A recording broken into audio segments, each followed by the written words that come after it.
नमस्कार मेरे प्यारे दोस्तों, मैं धीरज शर्मा आप सभी का हार्दिक स्वागत है, मैं अभिनंदन करता हूं। आज की क्लास बड़ी इंपॉर्टेंट होने वाली है क्योंकि राष्ट्रीय चिन्ह, राष्ट्र के जो राष्ट्रीय पशु, राष्ट्रीय चिन्ह, ठीक है ना, जो राष्ट्रीय चिन्ह से संबंधित है, ठीक है ना।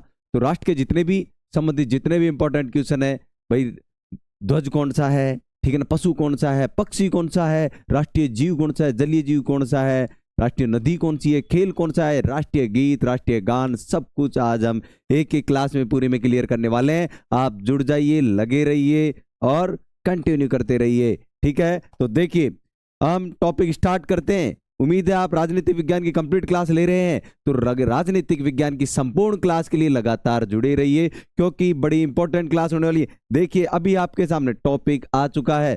पहला टॉपिक देखिए, ध्यान से देखिए। पहला टॉपिक क्या है? राष्ट्रीय ध्वज। फ्लैग आ चुका है। राष्ट्रीय ध्वज क्या है? तिरंगा है। क्या है? तिरंगा है। भारत ने राष्ट्रीय ध्वज तिरंगा कब अपनाया था? 22 जुलाई 1947। 22 जुलाई 1947। 22 जुलाई 1947 भारत ने क्या किया था? राष्ट्रीय ध्वज तिरंगा अपनाया था। क्या अपनाया था? तिरंगा अपनाया था। कौन था अपनाने? संविधान सभा थी। कौन थी? संविधान सभा थी। संविधान सभा थी। अब देखो आप लोग, संविधान सभा तो थी, मान लिया हमने संविधान सभा थी, ठीक है ना। 22 जुलाई 1822, 22 जुलाई 1947, 22 जुलाई 1947, ठीक है। चलो देखिए, ठीक है ना, तिरंगा था। इससे पहले हम बात करें तो गेहुआ रंग का था। गेहुआ, गेहुआ बोल दो या गेरुआ, गेरुआ या गेहुआ, ठीक है ना। रावी नदी के किनारे 26 जनवरी, वो डेट आपको याद है, पहली बार भारत ने स्वतंत्रता की कि हम स्वतंत्र होंगे, ठीक है ना। और तिरंगे की जगह कौन था? गेरुआ रंग का झंडा था, लहराया था रावी नदी के किनारे। तभी से, उसी डेट से तो गणतंत्र दिवस 26 जनवरी डेट इसीलिए, नहीं तो संविधान तो बनकर 26 नवंबर को ही तैयार था, लेकिन 26 जनवरी इसीलिए थी क्योंकि पहली बार स्वतंत्रता की मांग या स्वतंत्रता के लिए झंडा फहराया गया था। कब? रावी नदी के किनारे, ठीक है ना। 26 जनवरी 29 की बात थी, तिरंगा हो गया संविधान सभा की। और लंबाई चौड़ाई, इसकी जो लंबाई और चौड़ाई होती है, लंबाई और क्या चौड़ाई, उसका जो अनुपात होता है फिक्स है, 3:2, 3:2 में होती है। कितने में होती है दोस्तों? 3:2 में। झंडे की लंबाई और चौड़ाई 3:2 में होती है, ठीक है ना। अब देखो ऊपर केसरिया, क्या है? केसरिया बालम, केसरिया, फिर सफेद और फिर हरा, और बीच में ये क्या है? चक्र है। सारनाथ भारत का जो राष्ट्रीय चिन्ह है, ठीक है ना, वहां से ये बिल्कुल चिन्ह। इसके अंदर 24 तिल्लियां होती हैं, 24 तिल्लियां, ठीक है ना। 24 तिल्लियां समय का सूचक है। किसका सूचक है? समय का सूचक है। 24 तिल्लियों के प्रत्येक के बीच 15 डिग्री का कोण है। कितने डिग्री का कोण है? 15 डिग्री का कोण। ध्यान रखना प्रत्येक की। भारतीय दंगा, भारतीय झंडा, भारतीय झंडा, ठीक है ना, इंडियन फ्लैग, उसके अंदर जो 24 तिल्लियां है, ठीक है ना, उनके बीच में कितने डिग्री, दो तिल्लियों के बीच कितने डिग्री कोण होता है? 15 डिग्री का कोण होता है। कितने डिग्री का होता है? 15 डिग्री का। अच्छा, सबसे बड़ी बात है कि सबसे बड़ा झंडा, भारत का सबसे ऊंचा झंडा 350 फीट। ध्यान से देखो, बड़ी इंपॉर्टेंट है, यह है सबसे इंपॉर्टेंट। मैं यहां लिख देता हूं, ठीक है ना, कि भारत का सबसे ऊंचा, सबसे ऊंचा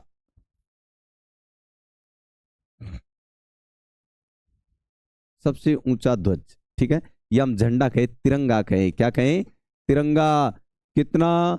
350 फीट का, 350 फीट का। 5 मार्च 2017, 5 मार्च 2017, 5 मार्च 2017। और कहां पर? भारत पाकिस्तान की अंतर्राष्ट्रीय सीमा अटारी पर। भारत पाक अटारी पर। कहां पर? अटारी, अंतर्राष्ट्रीय सीमा, भारत पाक सीमा अटारी पर। ध्यान रखना, ये इंपॉर्टेंट है, टेस्ट है कि भारत का सबसे ऊंचा ध्वज, भारत का सबसे ऊंचा ध्वज कौन सा है? तिरंगा। जो ध्वज है 350 फीट ऊंचा फहराया गया है। और कहां? 5 मार्च 2017, भारत पाकिस्तान अटारी सीमा पर। भारत पाकिस्तान अटारी। ये आपका राष्ट्रीय ध्वज का टॉपिक कंप्लीट है। किसका टॉपिक कंप्लीट है? राष्ट्रीय ध्वज का, ठीक है। तो आप देख रहे हैं भारत का राष्ट्रीय ध्वज के बारे में जितनी भी चर्चा करी कंप्लीट है। भारत का राष्ट्रीय ध्वज याद रखना है 22 जुलाई 1947 को पहनाया गया था, संविधान सभा ने पहनाया था, ठीक है ना। और इसकी लंबाई चौड़ाई 2:3:2 में होती है। इसके 3 रंग होते हैं, ऊपर केसरिया, फिर सफेद, फिर कितना हरा, ठीक है, जो शांति, बलिदान, ठीक है ना, और हरियाली, ठीक है। तो तीनों के कृषि प्रधान है भारत, अर्थ कृषि प्रधान अर्थव्यवस्था, ठीक है ना, शांति का और केसरिया, ठीक है ना, तीनों जो बलिदान का प्रतीक है, ठीक है। इसके अलावा 24 तिल्लियां होती है, 24 तिल्लियों के अंदर समय का सूचक होता है, प्रत्येक 2 तिल्लियों के बीच में 15 डिग्री का कोण होता है। भारत का सबसे ऊंचा ध्वज, सबसे ऊंचा झंडा कौन सा है? 350 फीट अटारी सीमा पर, भारत पाकिस्तान की सीमा पर लगा हुआ है दोस्तों। कंप्लीट है, ठीक है। चलो आगे चलते हैं, अब बात करते हैं राष्ट्रीय चिन्ह। क्या है राष्ट्रीय चिन्ह? दिख रहा है आपको, ठीक है ना। अशोक के सारनाथ स्तंभ से लिया गया था। कहां से लिया गया था? सारनाथ के अशोक स्तंभ से, ठीक है ना। यानी अशोक के सारनाथ स्तंभ कह दो या सारनाथ के अशोक स्तंभ कह दो, ठीक है।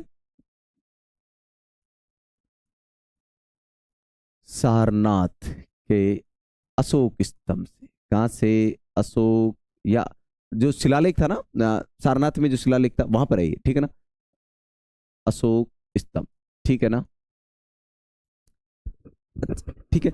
अब देखो भारत की बात चल रही है, राष्ट्रीय चिन्ह सारनाथ के अशोक स्तंभ से लिया गया। कहां से लिया गया?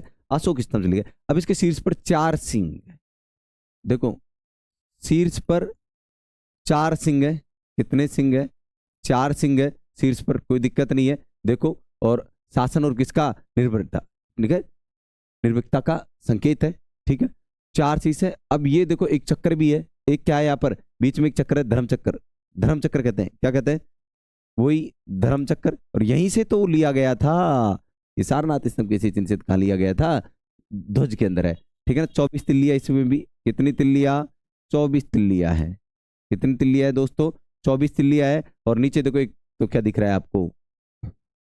ठीक है ना, घोड़े हैं, ठीक है। और घोड़े के अलावा सांड है, ठीक है ना, शेर भी है। 4 जानवर है। कितने जानवर है? 4, याद रखना। चारों तरफ गोल है, दिखने में 2 ही दिखते हैं, लेकिन चारों तरफ छिपे हुए हैं, ठीक है। इसके अलावा अगर मैं बात करूं तो यहां ध्यान रखना इंपॉर्टेंट चीज यही होती है कि यहां कहां से लिया गया ये, और इसकी डेट आपको याद रखनी है। तो डेट तो एक ही थी, कब अपनाया था? 26 जनवरी को अपनाया था। कब अपनाया था? 26 जनवरी, ध्यान रखना, 26 जनवरी 1950, ये डेट याद रखना, ठीक है ना। भारत गणतंत्र दिवस जब से मनाना स्टार्ट किया था, ठीक है ना, तो 26 जनवरी 1950, 26 जनवरी 1950 को क्या हुआ था? ये राष्ट्रीय चिन्ह अपनाया था भारत ने। अच्छा ये देखो सत्यमेव जयते में लिख रखा है, सत्यमेव जयते, सत्यमेव जयते। अब ये कौन सी? देवनागरी लिख रखा है, देवनागरी, ठीक है ना, देवनागरी या नागरी लिपि? नागरी, देवनागरी लिपि में लिख रखा है। ये मुंड को,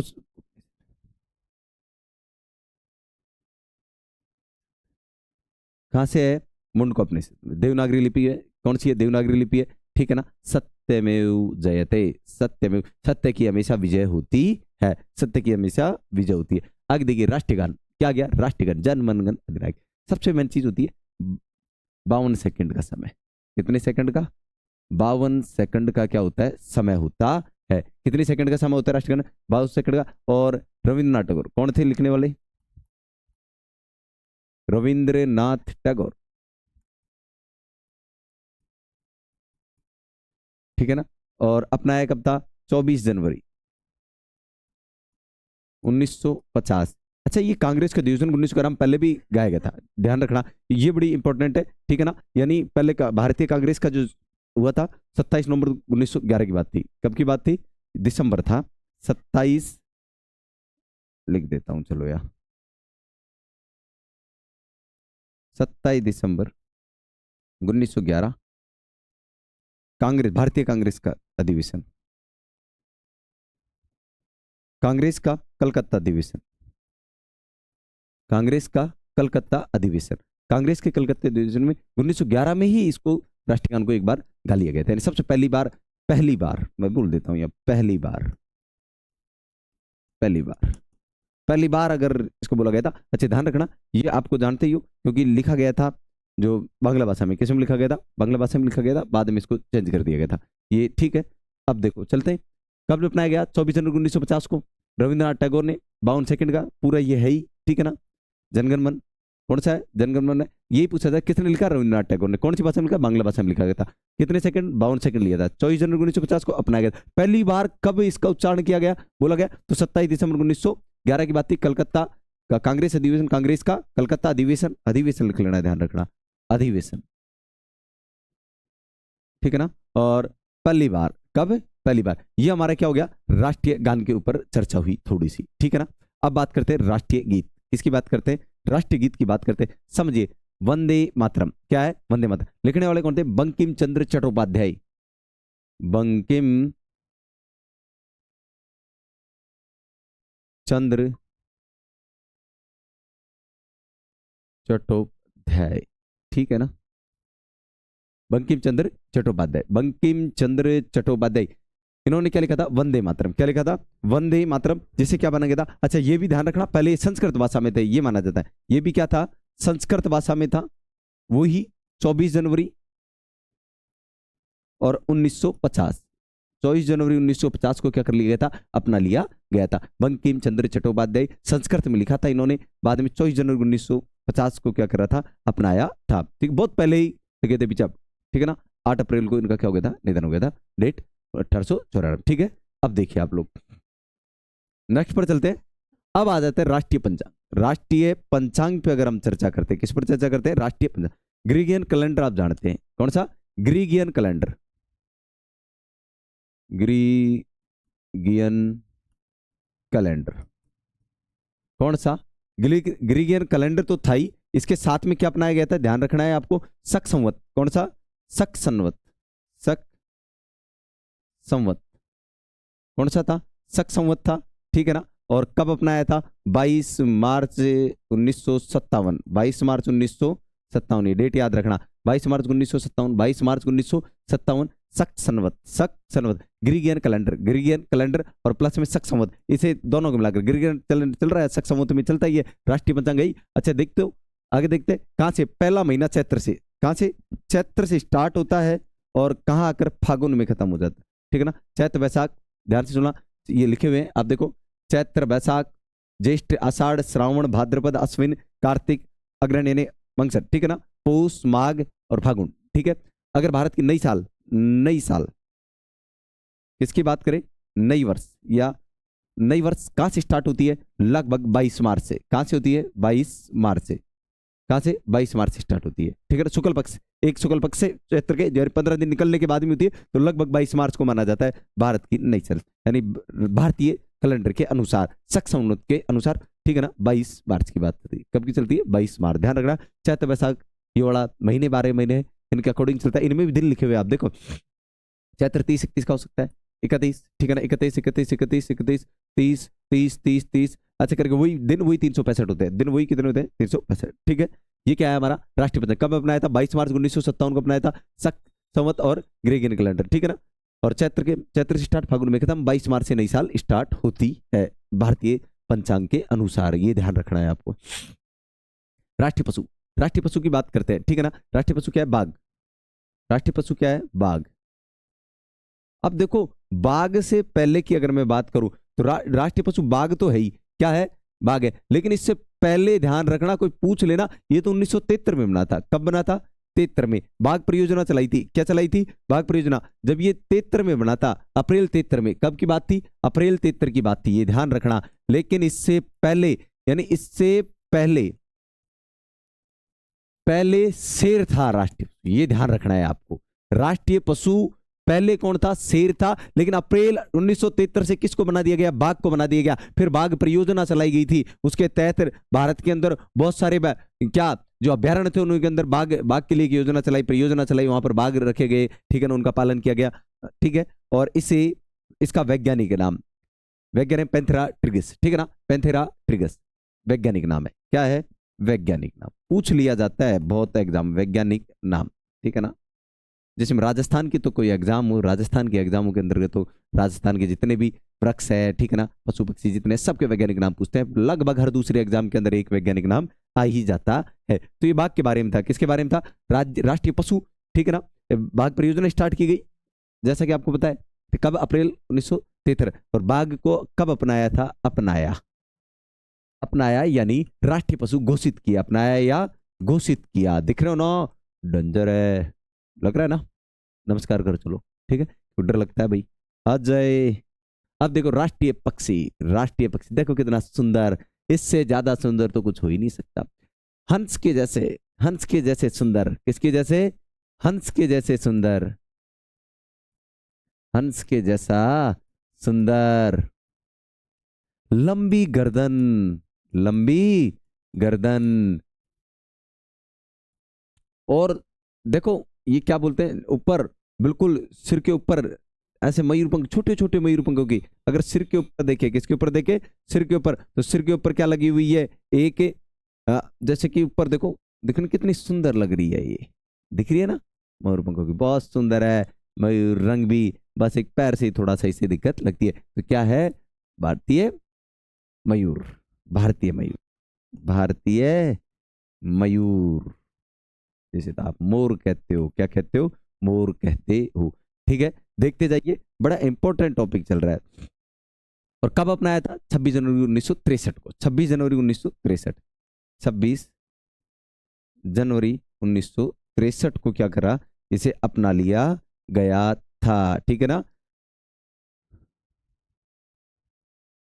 बहुत सारे कभी कलंगी कहते हैं या और कुछ, जहां भी जिस लैंग्वेज में कहते हैं, देखना सुंदर लगती है ये। और इसे हमारे जो विद्यार्थी है ना, अच्छा, हमारे जो विद्यार्थी है इसको कहाँ रखते हैं, किताबों में रखते हैं, कहते हैं विद्या है, क्या है, विद्या है, रखो आप, इससे खाना खिलाओ रोज, इसे पानी पिलाओ इसे, ठीक है ना। और ये 1 से 2 हो जाती है, क्या हो जाती है, ये भी बड़ी अच्छी कथा है, पौराणिक कथा है एक तरह से, कि ये विद्या ही मानी जाती है, क्या मानी जाती है। तो इसके लिए जैसे कि हमारा भी बचपन था, छोटे छोटे बड़े ढूंढा करते थे, ठीक है ना, क्योंकि ये रखा करते थे। आजकल तो मोर पंख को ही काट के रख लेते हैं, लेकिन मोर पंख नहीं, वो ये है, सिर के ऊपर जो रखी होती है ना, ये रखी जाती है सिर के ऊपर वाली किताबों के अंदर। बहुत सारे तो मयूर पंख को रख लेते हैं कि ये भी विद्या ही है, ठीक है ना। इसको भी रोज, ये कहाँ से होंगे दो, ये होती है, वो कौन सी होती है, ये, ठीक है ना। ये बड़ी ध्यान रखना, एक्चुअल होता भी है, आप रख कर चेक करना, ठीक है। 26 जनवरी 1963 को क्या करा गया था, अपनाया गया था, ठीक है। अब देखो आगे चले, अब राष्ट्रीय पुष्प आ गया, राष्ट्रीय पुष्प कमल, क्या है, कमल, क्या है, राष्ट्रीय पुष्प कमल है। राष्ट्रीय पुष्प क्या है, कल 26 जनवरी 1950, 26 जनवरी 1950 क्या है, नेलुम्बो नूसीफेरा गटन, नेलुम्बो नूसीफेरा गटन, नेलुम्बो नूसीफेरा गटन, ठीक है। और इसके साथ ही ये ध्यान रखना, क्या है, राज्य पुष्प हरियाणा और कर्नाटक का, हरियाणा व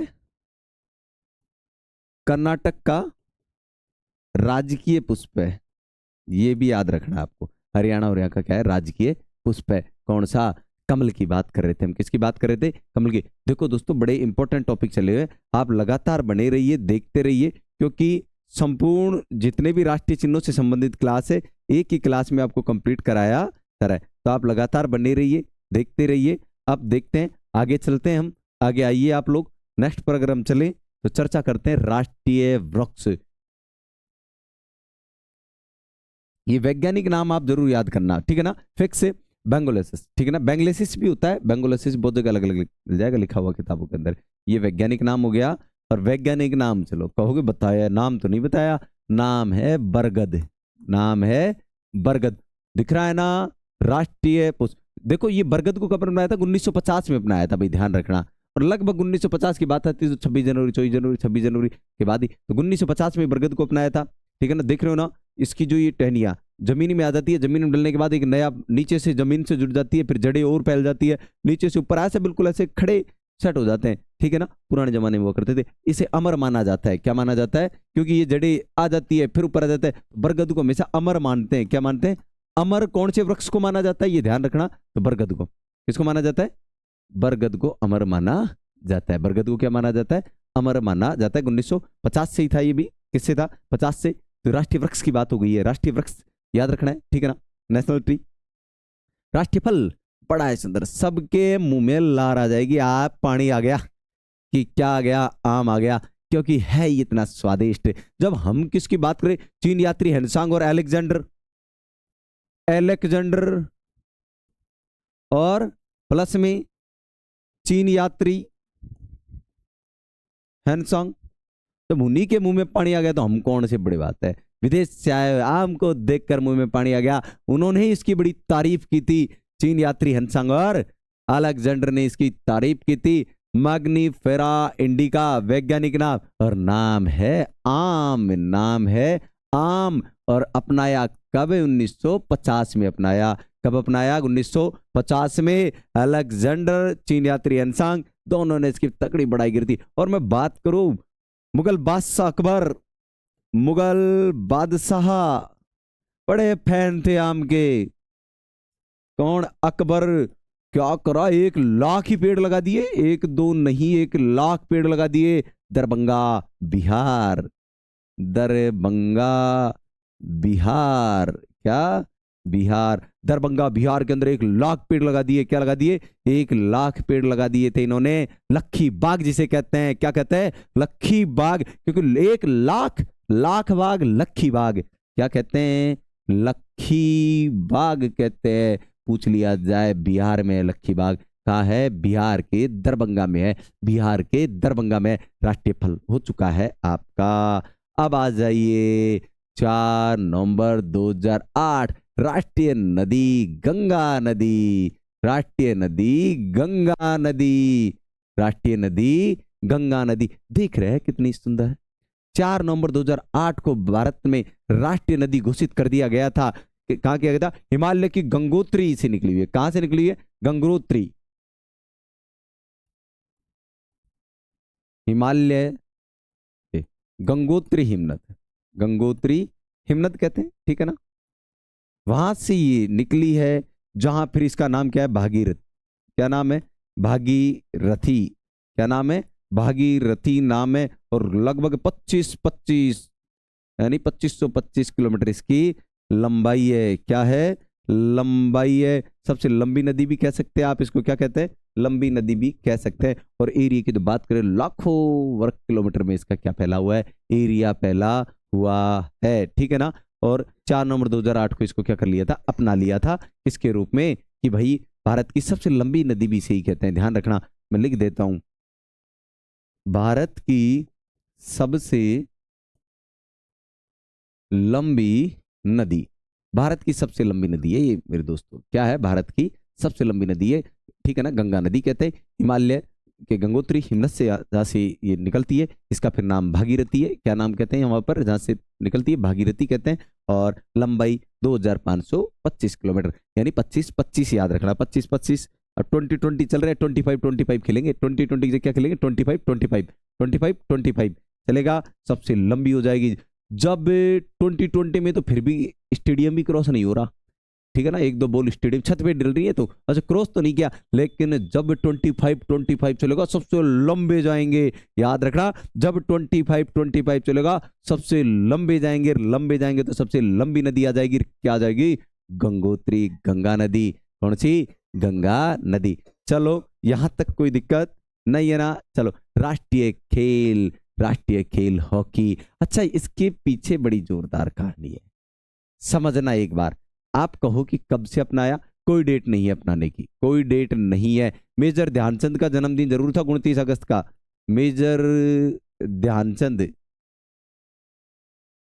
ध्यानचंद के जन्मदिन, ठीक है ना, 29 अगस्त।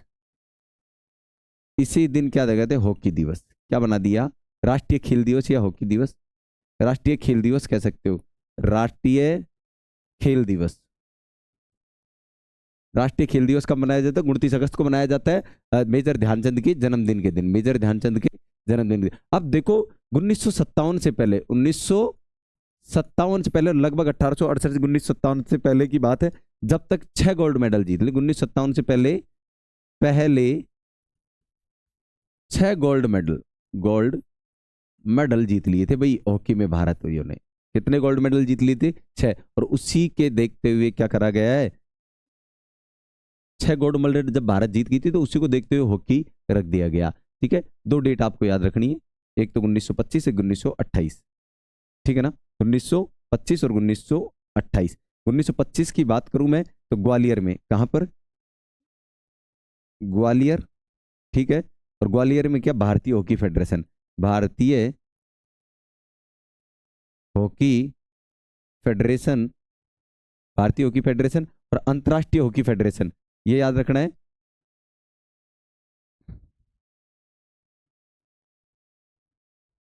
अंतर्राष्ट्रीय हॉकी फेडरेशन, अंतर्राष्ट्रीय हॉकी फेडरेशन 1928। भारत पहला गैर यूरोपीय क्षेत्र था, भारत पहला गैर यूरोपीय था,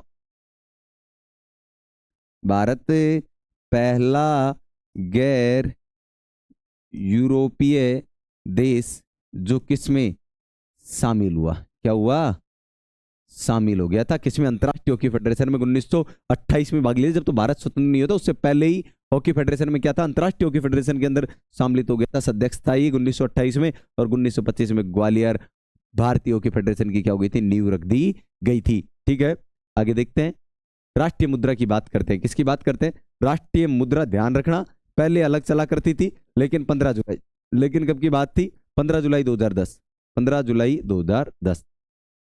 देखो देवनागरी,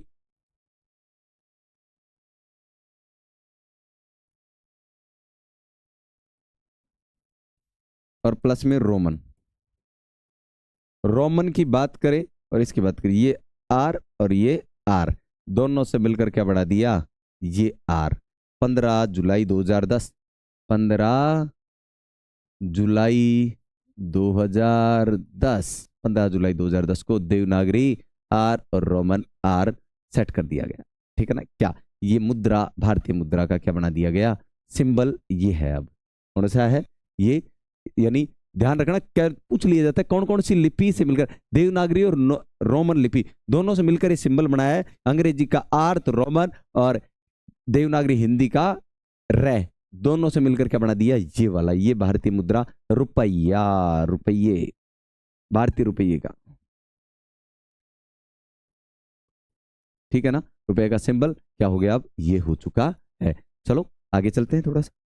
अगर मैं बात करूं राष्ट्रीय विरासत पशु हाथी, राष्ट्रीय विरासत पशु कौन सा हो गया, हाथी हो गया। 13 अक्टूबर 2010 याद रखना, 13 अक्टूबर 2010 एशियाई हाथी, एशियाई हाथी, एशियाई हाथी क्या आ गया। और विश्व हाथी दिवस 12 अगस्त को मनाते हैं, ध्यान रखना, विश्व हाथी दिवस भी याद रख लेना, विश्व हाथी दिवस, विश्व हाथी दिवस कब की बात है, 12 अगस्त की बात है, 12 अगस्त को विश्व हाथी दिवस। अच्छा, हाथी की इंग्लिश में एलिफस मैक्सिमस, एलिफस मैक्सिमस यानी वैज्ञानिक नाम, कौन सा नाम है, वैज्ञानिक नाम हो गया। ठीक है ना, एशियाई हाथी भारत का विरासत पशु घोषित कर दिया गया, कब किया गया, 13 अक्टूबर 2010 को। ठीक है ना, कि 12 अगस्त विश्व हाथी दिवस है, 12 अगस्त क्या है, विश्व हाथी दिवस के दिन ही, 12 अगस्त 2010 को ही क्या करी थी कि हम सोचते हैं, चर्चा करते हैं, 13 अक्टूबर 2010 से क्या कर दिया, बिल्कुल घोषित कर दिया गया। ये देखो क्या नाम आ गया, गंगा डॉल्फिन, गंगा डॉल्फिन, और लास्ट है आज का ये गंगा डॉल्फिन, संसू भी कहते हैं, संसू संसू संसू सुसु संसू, ठीक है ना, सुनसू भी कहते हैं, संसू भी कहते हैं। ठीक है, ये ध्यान रखना, गंगा डॉल्फिन, गंगा डॉल्फिन 5 अक्टूबर 2009 को, 5 अक्टूबर 2009 तत्कालीन प्रधानमंत्री मनमोहन सिंह ने राष्ट्रीय गंगा बेसिन प्राधिकरण की पहली बैठक की अध्यक्षता करते हुए गंगा डॉल्फिन को राष्ट्रीय जलीय जीव घोषित कर दिया गया। वैज्ञानिक नाम, वैज्ञानिक नाम प्लेटनिस्टा गंगेटिका, प्लेटनिस्टा गंगेटिका। तो मेरे प्यारे दोस्तों, ये आपका राष्ट्रीय जलीय जीव का टॉपिक कंप्लीट हो गया है। क्या हो गया है, टॉपिक कंप्लीट हो गया। आप लगातार बने रहिए और क्लासे लेते रहिए। ये देखो एक बार मैं शॉर्ट में बता देता हूं,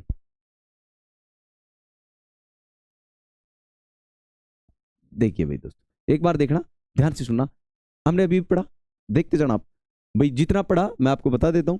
ये हमने लगातार क्लास ली थी आज की, राष्ट्रीय वृक्ष पढ़ा, राष्ट्रीय पुष्प पढ़ा, राष्ट्रीय पक्षी पढ़ा, राष्ट्रीय पशु पढ़ा हमने, राष्ट्रीय पंचांग, राष्ट्रीय गीत, राष्ट्रीय गान, राष्ट्रीय चिन्ह और राष्ट्रीय ध्वज। ये आज के जितने भी टॉपिक थे हमने कंप्लीट कर लिए गए। अब देखिए एक बार ध्यान से सुन लेना, मैंने जो बताया अभी, ठीक है। तो धन्यवाद। अब हम चलेंगे कल अगली क्लास पर चलेंगे। तो एक बार आप लोग क्या कीजिए, चैनल को सब्सक्राइब कर दीजिए और वीडियो को शेयर कर दीजिए। धन्यवाद।